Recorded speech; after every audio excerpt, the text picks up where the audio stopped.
রাজধানীর গুলশানে আওয়ামী লীগ নেতা সাবেক সংসদ সদস্য শাম্মী আহমেদের বাসায় চাঁদা নিতে যাওয়ার অভিযোগে গ্রেপ্তার হন বৈষম্য বিরোধী ছাত্র আন্দোলনের নেতা আব্দুর রাজ্জাক রিয়াদসহ ৫ জন। রোববার বিকেল 4:15টায় রিয়াদ ও অন্য 4 আসামি কাজী গৌরব অপু, সাকাদাউন সিয়াম, সাদমান সাদাব, ইব্রাহিম হোসেন ও আমিনুল ইসলামকে আনা হয় আদালতে। এজলাসে তোলার সময় তোপের মুখে পড়েন তারা। এ সময় চাঁদাবাজির বিরুদ্ধে স্লোগান দেন বিক্ষুব্ধরা।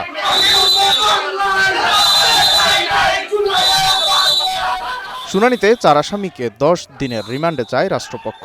শিশু আমিনুল ইসলামকে করেন আটক রাখার আবেদন। পরে তাদের সবার 7 দিন করে রিমান্ড মঞ্জুর করেন ঢাকার অতিরিক্ত chief metropolitan magistrate Mohammad Ziadur Rahman.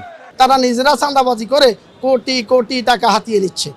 আমাদের বক্তব্যে বিজ্ঞ আদালত সন্তুষ্ট হয়ে আসামিদের 7 দিনের রিমান্ড মঞ্জুর করেন।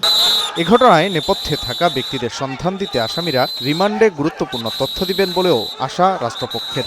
তাদেরকে রিমান্ডে নিলে এই ঘটনার সাথে কারা সম্পৃক্ত, কারা মাস্টার মাইন্ড এবং এই চাঁদা কার কাছে যায়, তারা ছোট মানুষ, তারা অনেক ছোট মানুষ, তাদের এত টাকার কেন প্রয়োজন সেটা আমাদের বোধগম্য নয়। তখন মাননীয় আদালত তাদের 7 দিনের রিমান্ড মঞ্জুর করেন। এদিকে বয়স 18 বছরের কম হওয়ায় আমিনুল ইসলামকে শিশু বিকাশ কেন্দ্রে পাঠানোর আদেশ দিয়েছেন আদালত।